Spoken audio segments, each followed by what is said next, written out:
The publication presents digital learning. Book name, Phonic Reader.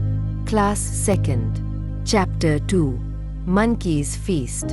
In a quaint little village, nestled among towering trees, lived an old man and his wife. ऊंचे ऊंचे trees के बीच बसे एक छोटे से सुंदर गांव में एक बूढ़ा आदमी और उसकी पत्नी रहते थे. Their home was modest, but filled with warmth and love. उनका घर साधारण था, परंतु उसमें स्नेह और प्यार की गर्माहट भरी हुई थी. They had no children, yet their hearts were rich with affection, especially for a friendly monkey that lived in one of the old trees nearby. उनके कोई बच्चे नहीं थे, फिर भी उनका दिल स्नेह से भरा हुआ था, खासकर उस दोस्ताना मंकी के लिए जो पास के एक पुराने पेड़ में रहता था. Each morning, without fail, the old man would set out a small portion of food for his furry friend, fostering a unique bond between them. हर सुबह, बिना चूके, बूढ़ा आदमी अपने प्यारे बालों वाले दोस्त के लिए थोड़ा सा खाना बाहर रख देता था, जिससे उनके बीच एक अनोखा रिश्ता बन गया था. As days turned into weeks, the friendship blossomed, and the monkey began visiting the couple regularly, enjoying their company and the delicious meals they offered. दिन हफ्तों में बदल गए, और उनकी फ्रेंडशिप गहरी होती गई. मंकी रोज उस दंपति के घर आने लगा, और उनके साथ साथ डिलिशियस भोजन का आनंद लेने लगा.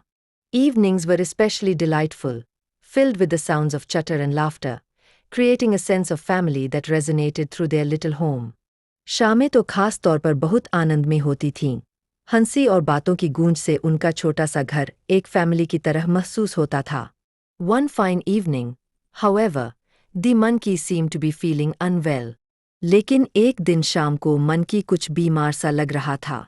With a pitiful expression, he approached the old man and expressed a desire for something salty. दुखी चेहरे के साथ वह बूढ़े आदमी के पास आया और कुछ नमकीन खाने की इच्छा जताई. Concerned, the old man's wife, affectionately referred to as grandma, quickly understood the situation. चिंतित होकर, बूढ़े आदमी की वाइफ, जिसे प्यार से दादी कहा जाता था, ने तुरंत उसकी हालत समझ ली. She asked about the monkey's health and, with a motherly instinct, decided to whip up a special dish just for him. उसने मंकी से उसके हेल्थ के बारे में पूछा और मातृत्व भाव से उसके लिए एक डिसाइडेड स्पेशल बनाने का निर्णय लिया. Ingredients danced in her hands as she gathered rice, tomatoes, potatoes, peach, and selected a sprinkle of sugar and turmeric to bring the dish to life. उसके हाथों में सामग्री मानो नाच रही थी. उसने राइस, टोमेटोज, पटेटोज, पीज लिए और थोड़ा सा चीनी व हल्दी डालकर व्यंजन को स्वादिष्ट बनाने लगी. The smell wafted through the air, tantalizing the monkey who watched eagerly from the window, his excitement growing by the minute. उस व्यंजन की खुशबू पूरे घर में फैल गई, और खिड़की से झांकता मंकी उत्सुकता से उसे देखता रहा. उसका उत्साह हर पल बढ़ता जा रहा था. Yet, as grandma set the ball of hot food in the courtyard to cool, the monkey's impatience took hold of him. फिर भी, जब ग्रैंडमा ने गर्म खाना ठंडा होने के लिए आंगन में रखा, तो मंकीज का धैर्य जवाब दे गया. Unable to resist the wonderful aroma, he dashed forward and attempted to grab the food before it had cooled sufficiently.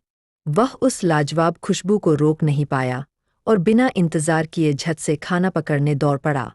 A sharp yelp echoed through the yard as hot food burned his hand, and he scrambled back, crying out in pain. गरम खाने से उसका हाथ जल गया, और उसकी दर्द भरी चीख पूरे आंगन में गूंज उठी. वह पीछे हट गया और दर्द से रोने लगा. Hearing the commotion, the old man rushed outside, his heart heavy with concern. शोर सुनकर बूढ़ा आदमी घबराकर बाहर आया. उसके दिल में चिंता भर गई. He had warned the monkey about the dangers of hot food before.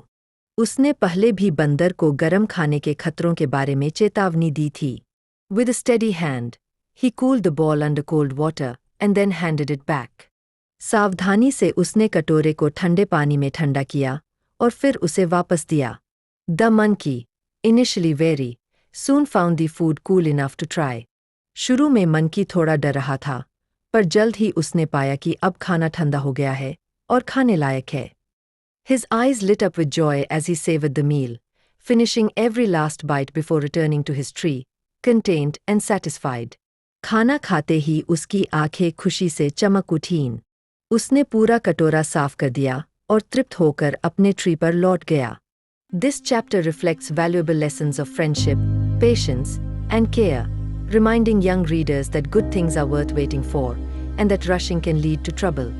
यह कहानी फ्रेंडशिप, धैर्य और देखभाल के महत्वपूर्ण सबक सिखाती है। यह याद दिलाती है कि अच्छी चीजें पाने के लिए वेटिंग करना चाहिए, क्योंकि जल्दबाजी हमेशा मुसीबत लाती है।